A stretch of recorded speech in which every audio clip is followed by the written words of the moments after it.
Keeping Casco Bay clean benefits all of us. Some students from the Friends School of Portland are doing their part by reminding us that the only thing that should go down a storm drain is rainwater. Brian Knobloch talked with 3rd and 4th grade teacher Nicole Barrasso about the students' project. Nicole, what's the project here that the students are doing today?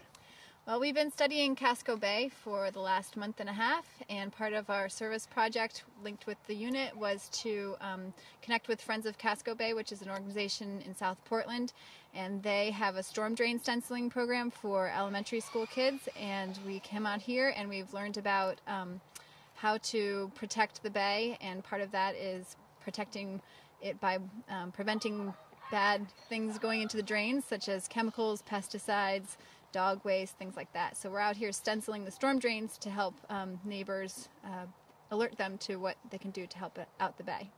And there's an outreach program as well. You're hanging doorknob hangers on with more information about it, is that right? That's right, yep, and it links them to Friends of Casco Bay website to find even more information. How does programs like this help the children understand more about what you're teaching in the classroom? Well, it's really cool because we are at the Friends School of Portland just across the causeway here on Mackworth Island, and so this is a neighborhood that's really close to home. Some of our kids live in these neighborhoods, and so it's a way that we can reach out to our local community, and I think it really helps the kids bring the lessons closer to home and feel like they're making a difference, and in a way where they're becoming stewards of the land, even though they're just 9 and 10 years old.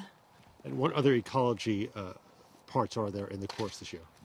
So we've already studied what lives in the bay.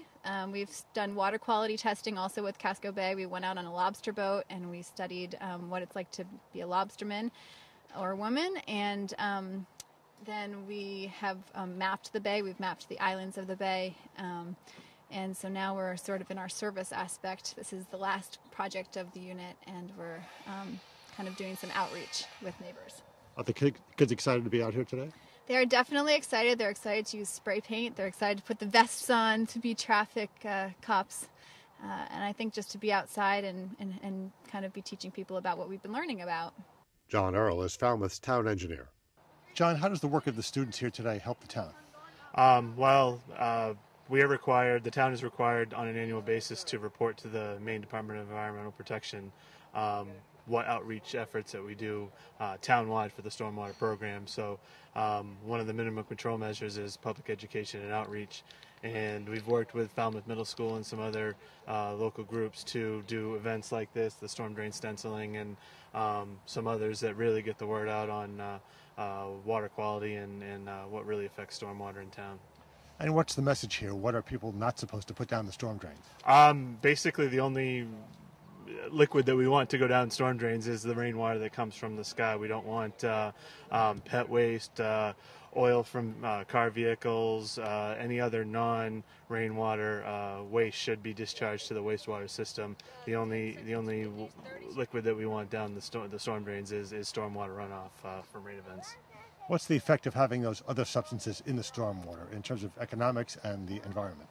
Well, any pollution that goes, certainly in this area, goes directly to Casco Bay, and that certainly affects economically commercial fishing. I'm sure there are other economic factors that come into play, but just really trying to maintain the water quality of the Atlantic Ocean and other water bodies in town.